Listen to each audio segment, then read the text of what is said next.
Hello guys, welcome to my vlog here in my YouTube channel dito kay Boss Eman Vlog. So ayun, for today's video guys, dito tayo sa Hungary. So for today's video, mayroon tayong good news. At saka nga pala, ngayon lang ulit tayo nakapag-vlog ng ganito. So ayun, maaga tayo papasok at sobrang init dito sa Hungary. Ngayon, maaga tayo umalis sa accommodation. Bali, ang pasok ko alas 4 pa ng hapon, pero umalis na ako ng 2:50 ng hapon. At meron tayong good news. Dumating na yung ating TRC. So ayun guys, plus another 1 year tayo dito sa Hungary. So ayun, thank you Lord. At dumating na yung ating TRC. So ayun guys,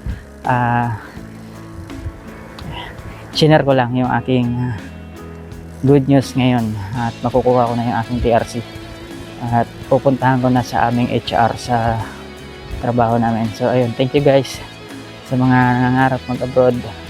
Tiwala lang at tiyaga. So ayun guys, naghintay kami ng TRC ng mahigit 1 month bago dumating ang TRC namin.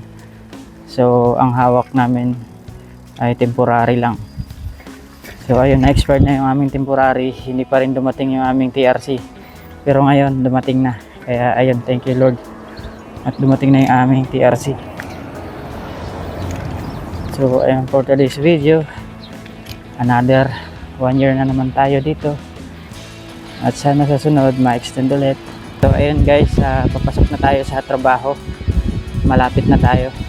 So ayun, nandito ako sa may malapit sa paggawaan ng gulong.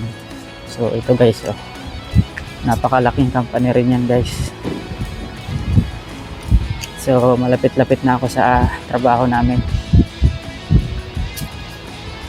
Trabaho ko pala dito guys sa paggawaan ng tinapay. So minsan mabigat yung trabaho, minsan magaan, pero kaya naman kahit minsan nakakapagod. So ayun, tiyaga lang talaga guys. So ayun guys, yan na yung napakalaking bakery dito sa Hungary. Ayan, ang pangalan ay Lepoti. Itinayo siya noong 1992. Ayan, ka-birthday ko pa. So ayun, for today's video guys, hanggang dito na lang muna yung ating vlog.